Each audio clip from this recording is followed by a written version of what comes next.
Hello and welcome to our June 5th, 2026 Freshet Friday podcast. There is so much happening right now in our communities as the sun comes out and people start enjoying it at farmers markets, festivals, parks, special events, and seeing the buds of election season as they start sprouting on local lawns and billboards.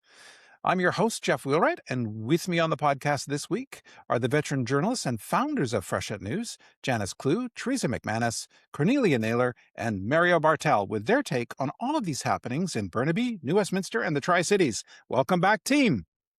Hi, Hey, Jeff. Jeff. Hi, Jeff. Well, I had mentioned elections a moment ago, and so I thought I'd start off and see if you can tell me about what's happening in the heating up of elections in your communities. Sure. We've got a new candidate. His name is Matthew Sebastiani. He's a very well-known figure in Coquitlam, especially within the Chamber of Commerce circles. He's been a longtime director with that organization, and he is a senior advisor with the Bank of Canada. He is also a director on Place des Arts. He was the president of that board, and he is currently the chairperson of the Coquitlam Foundation. This person is very well qualified for this job, and it's his first time running for council. So he joins 6 other people who have already announced, and his details can be found on the website freshetnews.ca under the election tab. We also have one in Port Coquitlam who was announced. Her name is Melitha Karnik Adhikar. This is her second run at city council. Last time she gained about 800 votes. She's also very well known in Port Coquitlam, specifically as being the founder of the South Asian Collective Society. And this year she was named the Volunteer of the Year for the city. So 2 very well qualified candidates running in the Tri-Cities. Fantastic. Now, are there any particular issues that are emerging? Probably housing affordability, and climate change seems to be a big topic out here, especially with the tree canopy. So that's a couple of issues that have been raised. Um, Mostly affordability. It is really tough to live out here, Yeah. as you know. Well, thank you for that, Janice. So now we're going to turn to another bit of biting commentary here. And I'm going to struggle to suppress the use of a lot of growl-worthy puns to introduce this story. And it's about why rent increases have been paused with the PAW for the dog charity Burnaby. Burnaby Council was clearly barking up the wrong tree when it made this decision. And Cornelia, you need to stop me and get going. What's happening? Okay, so this is all about the city-owned property that Pacific Assistance Dogs Society has been renting at 9048 Stormont Avenue since 1994. They've been releasing that space for below market rates, and I tuned in to Burnaby's executive committee meeting on Wednesday, and a report came up that recommended an extension of their below market lease until January 1st, at which time they would start charging market rents, which would essentially triple the rates of their rent.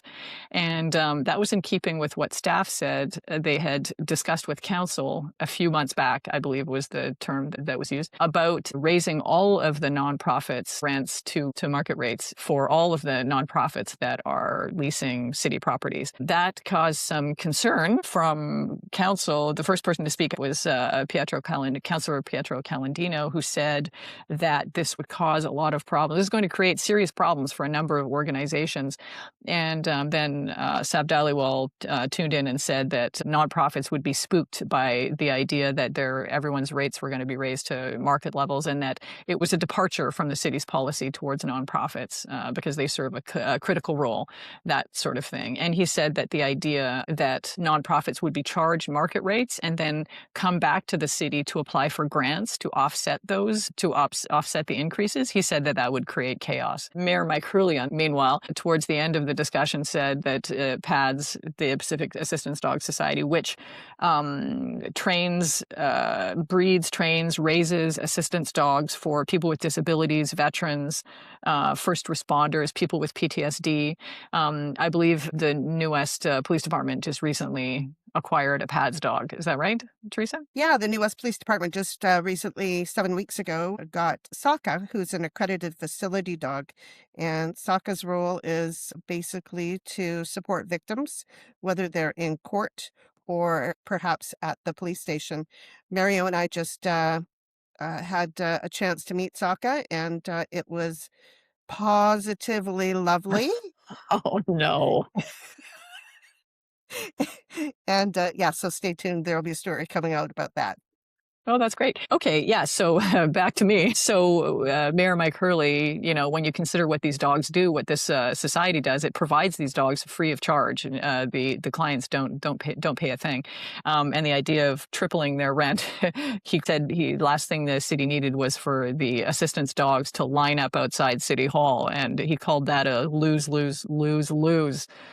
scenario. So, well, I mean, the 6-month extension, if they do not get this extension with the below market rates, that would be $19,800 for those 6 months, as opposed to the below market rents, which would be $6,000. So, yeah, that would be significant. So what's happened is that the committee sent it back to staff, and they're going to what Hurley recommended was to set a target rate that the city wanted all the nonprofits to pay eventually, and that he said that likely, I think the feeling on the committee wasn't that it would be market rates, but that it would be maybe 50%, 75%, and that then they would scale up to that, and that way everybody would be ready for it instead of having this thrust upon them all at once. So the report was sent back, and staff are now going to come back to the committee with a policy on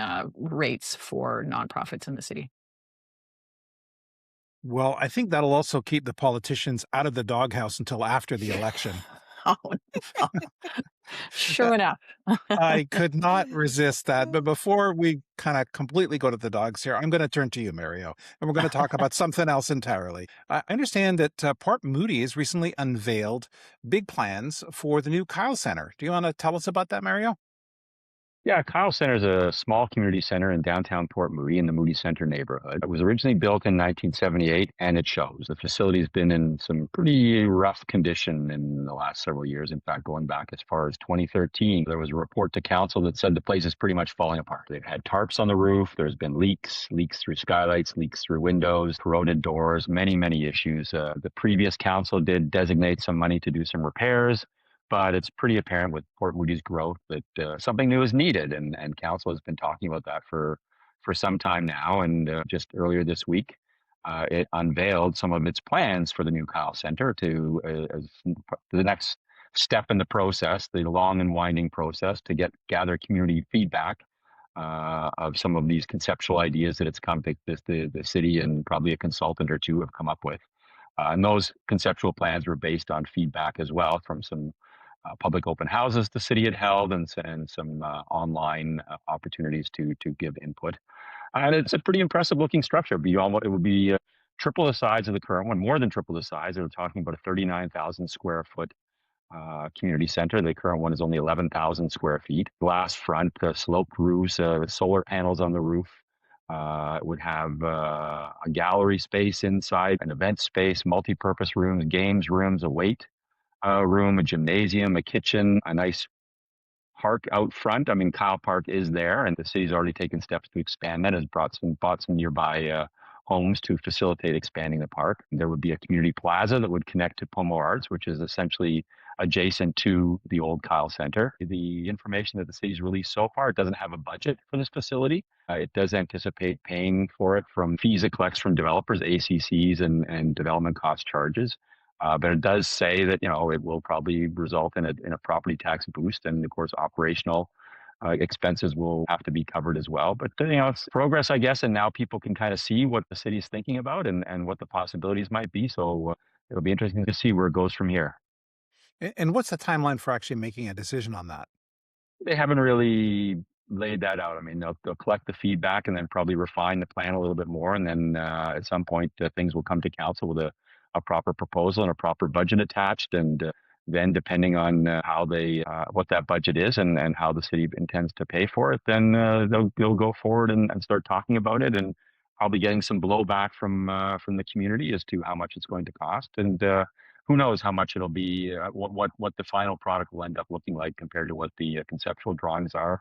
Um, but it's clear something needs to be done. The city's growing. There's lots of plans to be bringing new residents into some new developments once they get built, and the current recreation complex is pretty strained at the seams right now. Um, the parking lot is always filled to capacity, and they've got a big plan to update that structure as well, and modernize it, and make it more community friendly, user friendly. But so that's just where all the chickens come home to roost. When you're a growing city, you have to be able to keep up with some of those amenities. Right. And it also sounds like they're trying to anticipate the kind of growth that we talked about last week about how challenging it is to measure what that growth looks like.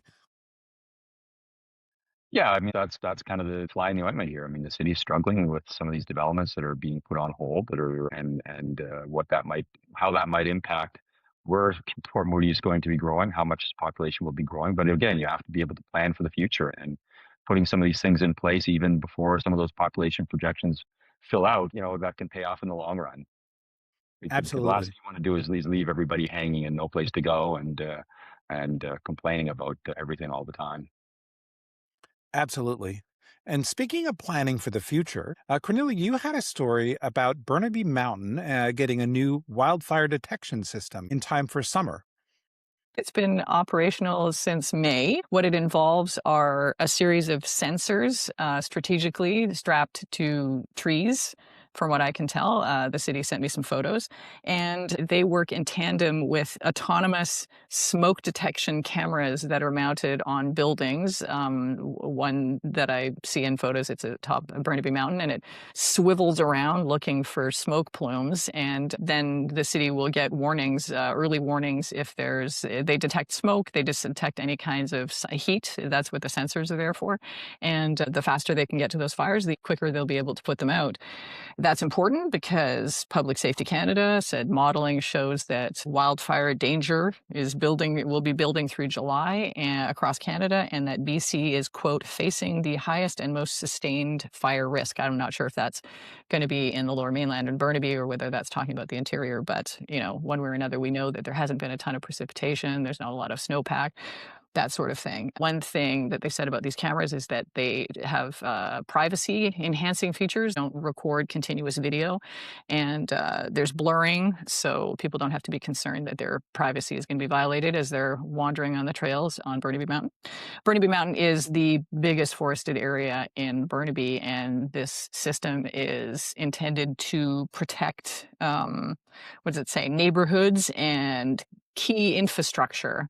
The part that I found interesting about that is that this fire detection system is being paid for through Trans Mountain and the city, Trans Mountain pipeline, which has the massive tank farm on Burnaby Mountain and the West Ridge Marine Terminal that the city opposed for a good decade very vocally, and did everything they could to stop the tripling of the pipeline and the expansion of the tank farm.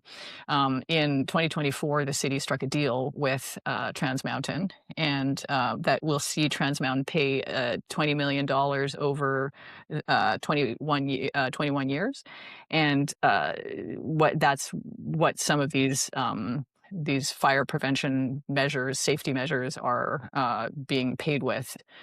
As part of the agreement, the city is now no longer allowed to say negative things about Trans Mountain in public, and they had to scrub their website of all of the things that were on there that were negative towards Trans Mountain, and Trans Mountain gets to look over their news releases if the news releases are about Trans Mountain. So when this latest news release about the completed fire detection system came out, there was no mention that it mentioned that Trans Mountain, the agreement with Trans Mountain, was what was paying for it, but no mention of the fact that part of the key infrastructure that's going to be protected is going to be a massive tank farm and the West Ridge Marine Terminal. So I always find that interesting. I like to remind people that the city is not allowed to say negative things. But for many, many years, the former fire chief talked about the risk that the tank farm presents. The expanded tank farm represents for neighborhoods and Burnaby Mountain. I just And want people not to forget that. Wow. And certainly in the context of fire, I mean, that would be disastrous. Yeah, there were some reports that came out in opposition to the Trans Mountain expansion that were quite alarming. At the just at the risk of editorializing, I guess, I can see that when I talked to Mayor Mike Hurley and Alison Gu, Councillor Alison Gu, both of them had been strongly opposed to the pipeline, and the city for many years opposed it legally in court in all different ways. But at some point, if that doesn't stop the pipeline, you may as well get the company to pay for as much safety as $20 million will buy. So I understand that. It's just important to recognize that the city now can no longer talk about the risks that those facilities represent to the I people of think Burnaby. I think that's one of the great things about local media, though, is we can remind folks of that, right? I mean, the fact that they have to run their news releases by, the company is quite unusual. I don't know that I've heard of anything like that. So the fact that you, as a reporter, have that knowledge and are able to pass that along to community members, again, I think is something that's really important. Yeah, the agreement was roundly criticized. I do remember talking to Mayor Mike Hurley and saying if there were risks and if he really needed to speak out, it doesn't necessarily muzzle city council, but I'm imagining that it would be a tricky legal situation for council to say negative things about Trans Mountain, considering their connection to the city. I'm not sure exactly what the legal ins and outs of that are, but yeah, and that is a good point, Teresa, because since the city had to scrub its website and all its communication channels of negative comments about Trans Mountain, the one place you're going to find that is in the archives of local newspapers and other newspapers. That's the only place you're going to find those stories. So yeah, interesting. Yeah, that's an interesting point. I guess once you become the part of that, governing municipal body, maybe I honestly don't know what the legality would be around that. Maybe that's part of the oath of office now when you're newly elected. Oh, boy. Wow. Well, I am going to turn to something a bit brighter now. And that's a story that you had, Teresa, about a garage sale that's going to be happening on the New West waterfront. And I mean, everybody knows about the big Queen's Park garage sale that happens not too far from me, actually, near Queen's Park. But this sounds fascinating and very cool. Do you want to tell us a bit about it? Yeah, for folks that have lived in New Westminster for a while, they may recall that a number of years back, there used to be the Quayside Boardwalk and Festival sale, I think they called it. And folks would rent tables and it would stretch along the boardwalk. I live at the Quayside, full disclosure. I live down at the Quay. And so for a lot of us, there really isn't a spot to have garage sales. Many of the people live in towers down here. And so this is really seen as an opportunity to let these folks get rid of some stuff that's collecting dust in their homes, and also to bring folks down to the beautiful waterfront here. So the plan is that on July 11th, the Quayside Community Board is bringing it back. The fellow who ran it for many years, James Crosty, he relocated to the Okanagan. And so there's been some calls for this to come back. And Barbara Beam and Naomi Scott are spearheading this on behalf of the Quayside Community Board. And they're have space that will be for up to 170 tables along the waterfront. They've got some buskers that are going to be coming and providing some entertainment during the day. And then there are going to be food trucks that are going to be set up on K Court and Reliance Court, I believe it is. And so folks will be able to wander out and get some food from a food truck, go and buy lots of secondhand stuff, and listen to some tunes on the waterfront. And read their copy of Freshet News. Yes, there is for those that are listening, there is a newspaper box on K Court. You can get your food and stop at the little library that is freshly stocked with copies of Freshet. Yeah, because we've got an edition coming out on July 9th. So, Perfect. hopefully there'll be a few copies left for people. Yeah, well, I supply that one myself, so I'll make sure that it's fully stocked. Fantastic. Thank you for that, Teresa. Well, now it's time for our Freshet 911 segment, where we look at interactions with emergency services throughout our community. The first story I have today is actually a sequel to a previous story that Cornelia reported about. And Cornelia, do you want to tell us about this one?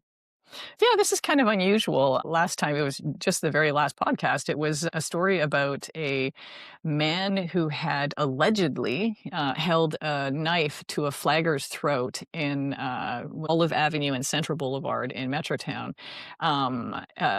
Police came. Apparently, he got on a SkyTrain, and before police got there, but a description was broadcast, and Vancouver police picked him up. Apparently, of somebody fitting his description about 2 hours later, and on him they found a quote unquote hunting style knife. And this happened on May 4th. This Wednesday, and this is very quick turnaround, he pleaded guilty. I was listening to his hearing in Vancouver Provincial Court, and a man named Derek Whitebear, he's 42 years old, he pleaded guilty to one count of assault with a weapon, and he was released on bail into a recovery house pending his sentencing. He had previous convictions for assaults, and he was actually on probation when this incident happened. And the judge in the case, Judge Nicholas Priavolos, said that that is normally a significant concern for judges, but he said that Whitebear was taking responsibility and that he was seeking treatment. And so while he's on bail, he's bound by conditions to stay at the treatment facility. He's not allowed to consume drugs or alcohol, possess weapons, and has to take counseling or programs as directed. And his next date is set for in July to fix a date for his sentencing. It was just very unusual for somebody to plead guilty so quickly and for a case to move along so quickly. Thanks for that, Cornelia. That's a great update. And Teresa, you have a story not necessarily of crimes committed, but about the changes to the policing landscape in New Westminster. Yeah, during the recent police board meeting, they talked about some of the comings and goings, and two of the longest-serving members of the New Westminster Police Board, Drew Hart, the May meeting was his last on the board. He's been there for 4 years, and coming up at the next meeting, it will be the last meeting for Patrick Lalonde, and I believe he's been there for 4 years as well.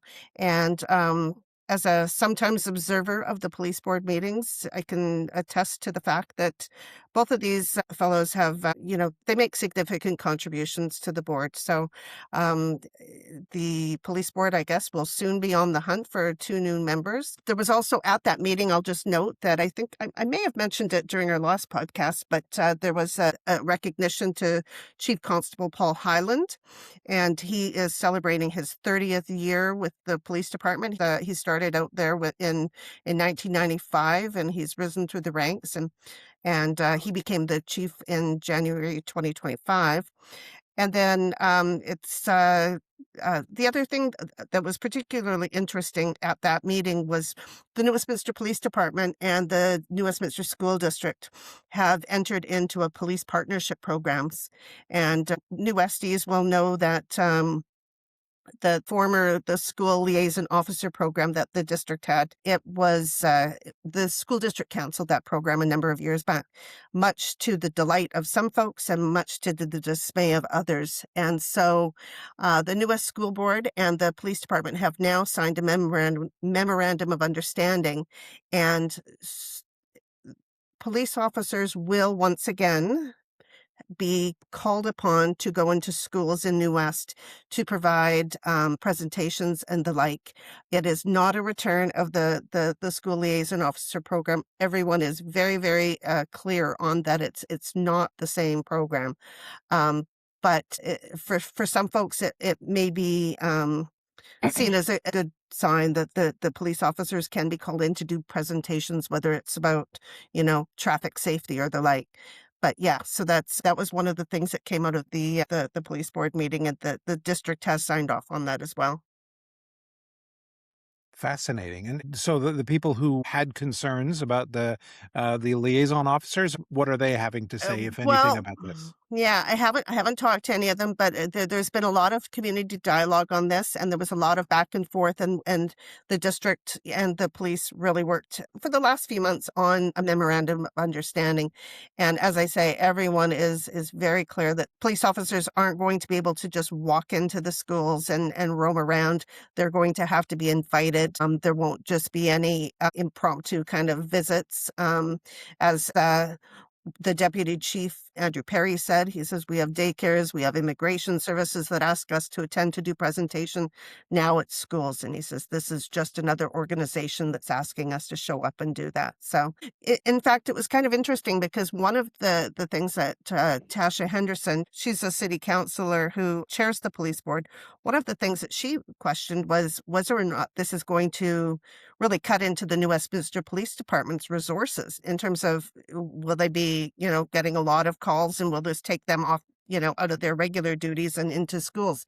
And that's something that the police department will be keeping an eye on. They will be tracking that to see how much time is actually being asked of their officers because as again, Deputy Chief Constable Perry said, there's a lot of competing interests in New Westminster. And Janice, I understand you also have a Freshet 911 story this week.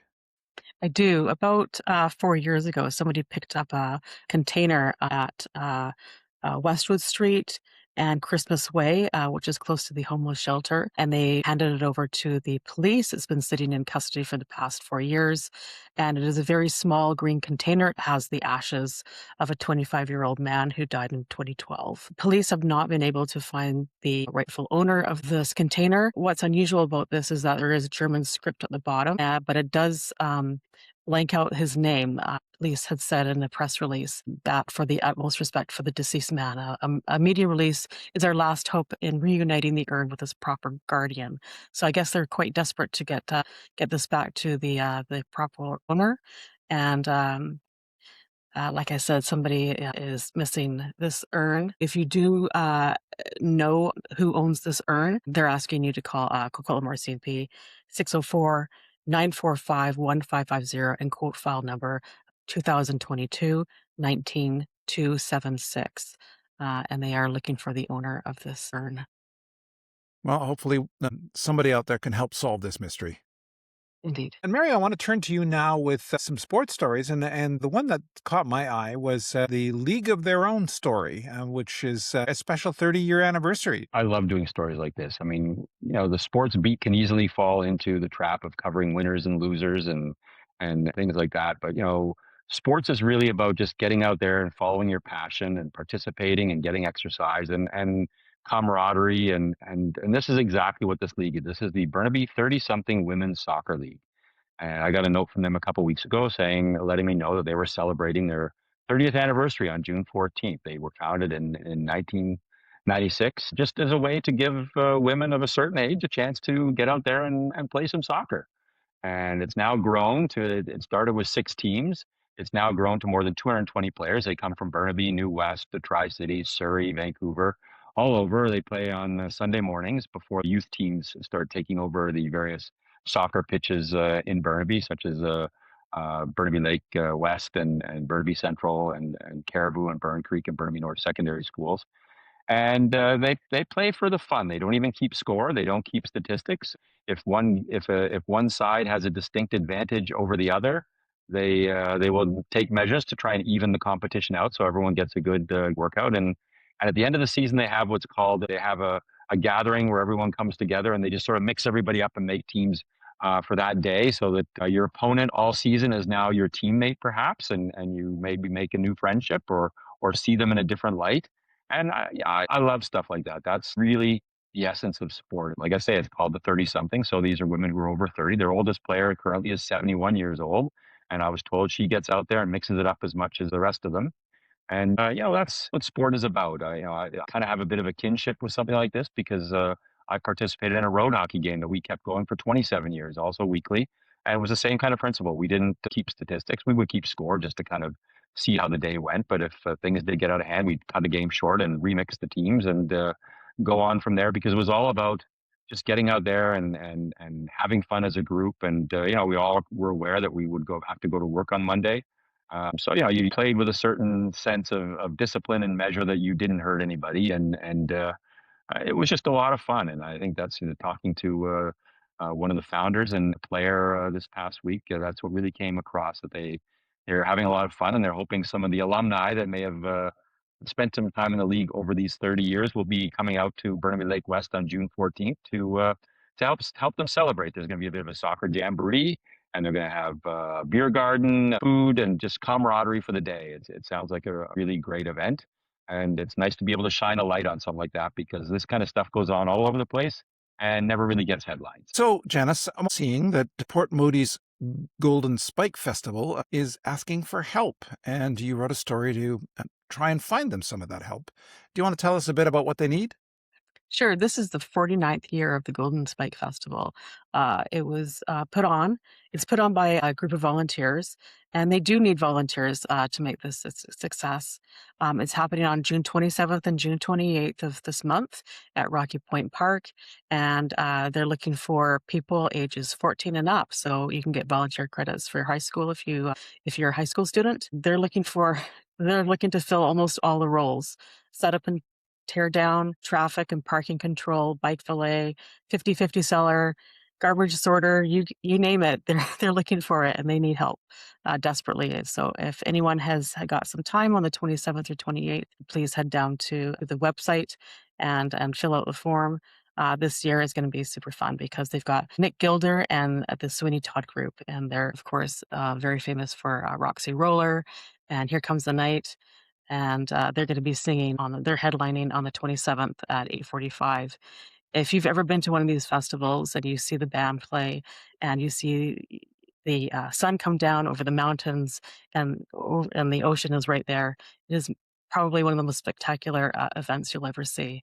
So it's a great setting and it's a great vibe, and it'll be lots of fun for the volunteers if they get enough out. It'd be a great event.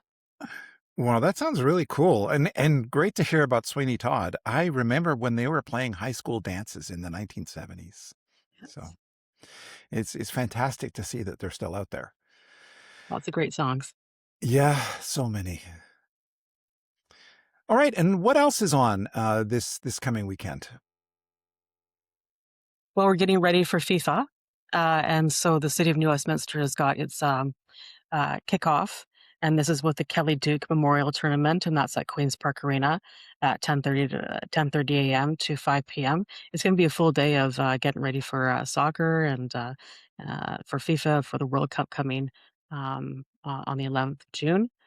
As well, between 11 and 4, there's the Hats Off Festival, and this is an annual event put on by the Merchant Society. The parade starts at 10, and all day between Boundary Road and Gamma Avenue on Hastings Street is full of fun and lots of activities for the family. Now I'm going to turn to our favorite stories of the week. Who wants to go first?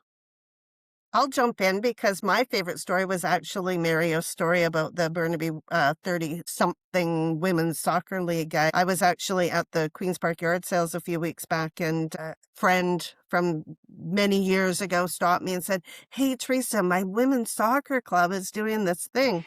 You guys should do a story on it." And it turns out, lo and behold, that she is one of the people that Mario talked to about this, which I did not know about. But I really just loved it because it really is just a story about community and the fact that, I loved hearing about these women getting together and talking about their families and supporting each other through all these years, through marriages and divorces and deaths and children and all the good and bad things of life. I just thought it was a perfect story for a community news publication.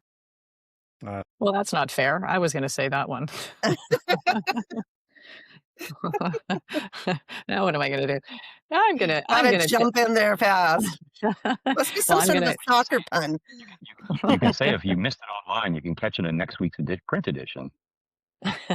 That's true. Or you could just take a kick at it, No, I'm taking a kick at it. Nice. I knew Geof would come up with something. What I like is just the intro and this idea of the one of the founders being told that she couldn't play soccer. And that is it is crazy how far, like to me, just crazy how far women's soccer has come. And the virulent opposition there was to women playing soccer early on. If anyone gets a chance, you should watch. I think it's called Copa 71. this World Cup that women had in 1971 that has been virtually erased. It's fascinating, and it speaks to this idea of a woman being told she can't play soccer, which I think is fascinating. I like that those days are behind us, and that Mario's story is a tribute to that. Yeah, the story that really resonated with me this past week was Don Hauke's memory piece about Expo 86. Don Hauke is a former journalist and local author. Um, he lives here in New Westminster, and he offered to write some of his memories of covering Expo 86 for the province back when he was a contract reporter in the days when the newspapers had budget for that kind of stuff. And I wasn't out here in the Lower Mainland during Expo. I did come and visit Expo and ended up sleeping in the back of a car in a church parking lot in Port Coquitlam because my buddy from Edmonton and I, when we drove down, we didn't think to make hotel reservations. But the things that resonated with me with Don was not necessarily his memories of Expo, but the journalism of Expo and the competitive news environment that existed in the 1980s, and how everyone worked to get the story before the other guy, whether it was the province reporters working to get the story before the Sun did, or before BCTV or CKNW or local CBC. That was, that was kind of peak local news, was the late 80s, early 90s, where there was such a competitive environment, and the story was what mattered, and getting the story was what mattered. Now it's all about chasing hits and chasing numbers, and it's, to me, that's, it's a little bit nostalgic, but uh, we didn't realize then how good we had it as far as working in the business, where you didn't have to think about writing the latest fried chicken restaurant opening, because that's what people want to read online, instead of trying to stealth your way into the Soviet Union Pavilion at Expo, which is what Don's piece is about, and some of the things he had to do to kind of winnow his way in there and not get noticed, and get the story. Again, it was, you did what you had to do to get the story, and that was a fun time. Yeah, it was. I mean, I was a reporter in the city in the 80s, and I remember I was City Hall reporter for a while, and you'd be in there with the TV guys and the radio people, and I always felt the radio people had it the best because they could kind of come out of a room, get on the phone, they'd file something, and then they could go off and have coffee while I was sitting there still writing the story. So, yeah, it was a wonderful time. And now, Well, now you're lucky to have any other reporters at any kind of story. yeah, yeah. I mean, you have this idea in a lot of cases of pool reporters. It's like, okay, well, one person is going to represent like 20 organizations or whatever. Um, so, Janice, what's your favorite story this week? Last weekend, I was in Victoria shooting the Coquitlam Junior Reds. They were playing the Victoria Eagles, and they lost their first two games on Saturday, and they won their two games on Sunday. They're heading back to the island this weekend to play the Victoria Mariners. Coquitlam Reds are currently sixth in the standings in the league. Their counterparts, the Bantams, are number one. This is a very exciting baseball team. That's doing a lot of traveling, and like I said, back-to-back double headers for the weekend for these boys.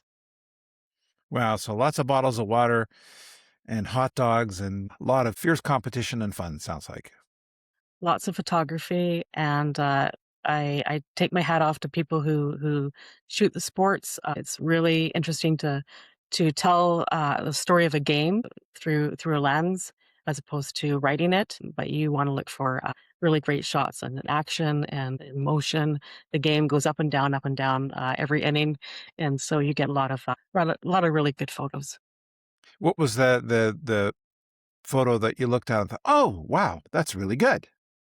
I got a photo of somebody on first base, and they were jumping up. His name's Mason Swan, and he jumped up to make a really great catch at first base with somebody coming in, and he did it. He struck them out. So Oh, it was a really great time. Yeah, lots of fun.